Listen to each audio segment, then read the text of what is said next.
Bonjour à tous, je me présente Daoud Mohamed Abdelhamid et aujourd'hui on part sur le sujet de l'éthos de Nelson Mandela, sur le modèle de l'analyse du discours. Alors, à la première chose, on part sur la construction de l'éthos. Selon la rhétorique aristotélicienne, l'éthos est l'image de soi que le locuteur construit dans son discours pour garantir sa crédibilité. Il y a trois étapes, le phronésis, l'arête, le onia. On passe sur la deuxième source, la phase 1. C'est l'éthos du combattant. Le procès de Rivonia 1964. Il y a trois étapes.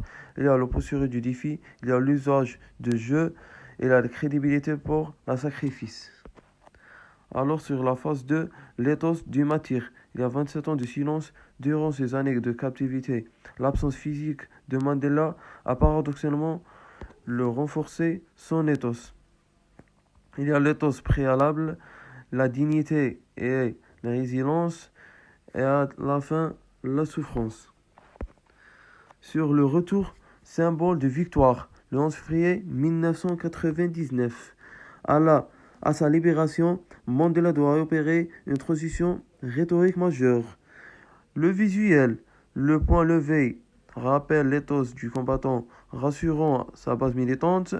Le discours, ses premiers mots, réaffirmant sa loyauté envers l'ANC, ANC, je suis un membre loyal et discipliné, mais ouvrant immédiatement la porte à la négociation. La transition, la fin, c'est il commence à transformer son image de révolutionnaire en celle d'homme d'État. On passe à la prochaine sur la phase 3, le réconciliateur. C'est le discours d'investiture 1994, l'apogée de sa stratégie discursive pour unir une nation divisée. Comme on voit sur l'image, il y a la nation arc-en-ciel, le passage au nous et le pardon. On passe sur la stratégie discursive clé. Il y a deux étapes. Ces deux étapes, c'est les plus importantes. Le pronom inclusion et l'humilité servant leader.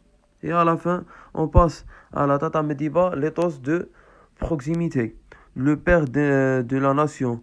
Rupture des codes, le port des Madiba Shirts colorés au lieu du costume. Strict brise la distance hiérarchique et symbolise une Afrique nouvelle et confiante. Ubuntu, il incarne la philosophie « Je suis parce que nous sommes ». Son éthos personnel devient indissociable de l'identité collective Sud-Afrique. Et à la fin, l'enquête sage, à la fin de sa vie, il incarne la sage universelle au-delà à la politique. Et à la fin, est-ce qu'il y a des questions?